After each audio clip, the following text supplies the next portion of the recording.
Տիկին Գալյան, երբ որ վարչապետ ազգային ժողովում զայրացավ եւ համբալ ասեց անդիմադիրների նստեցության, այդ ժամանակ դուք ներկա էիք ու նկատելի էր վարչապետին ասում էիք Նիկոլ, իրեն անունով եք դիմում։ Ինչի՞ց էր նկատելի։ Այդպես էր նկատելի, եթե սխալ եք նկատել, դուք մեզ կադրից։ Եվ ԶԴՄ-ի մասին օրենք եք փոխում առանց լրագրողներին հացնելու։ Ինչն է պատճառը։ Ես եթե չեմ սխալվում, հանրային քննարկումներով անցել է այդ նախագիծը եւ ոչ միայն հանրային քննարկումներով է անցել, այլ ժամանակին ուղարկվել է Վենետիկ, որպեսզի Վենետիկի հանձնաժողովը համապատասխան կարծիք, այդ կարծիքը ստացվել է, բայց ներկա փուլում այդ նախագիծը գտնում է ակտիվ քննարկումների փուլում եւ եթե ցանկություն կա, որևէ խնդիր չեմ տեսնում եւս մեկ հանրային քննարկում կազմակերպել նախագծի հետ կապված։ Տիկին Գալյան եւ Ցմա դատապարտյալները խնդիրների մասին են, դուք վերջերս Նուբարաշենում հանդիպել եք նրանց հետ, հիմնական խնդիրն հարցը դրում իրենց կողմից այն է, որ այդ պրոբացիայի ծառայությունը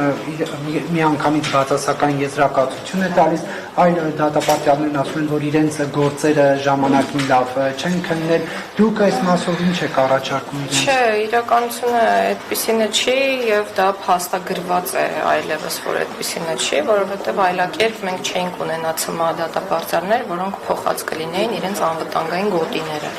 Վերջերս, եթե չեմ սխալվում, մի քանիսը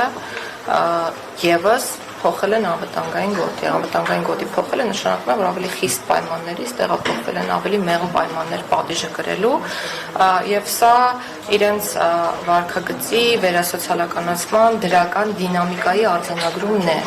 Այսինքն մենք փորձում ենք անել ամեն ինչ, որ ճիշտ փորձենք փաստագրել այն իրողությունը, որը առկա է։ Այսինքն այդ զեկույցների որակի բարձրացման, դատապարտյալների հետ անհատական աշխատանքի կազմակերպման արդյունքում փորձում ենք այնպես անել, որ ցմա դատապարտյալները ավելի ճկուն մեխանիզմով տեղափոխվեն ավելի ցածր անվտանգային գոտիներ։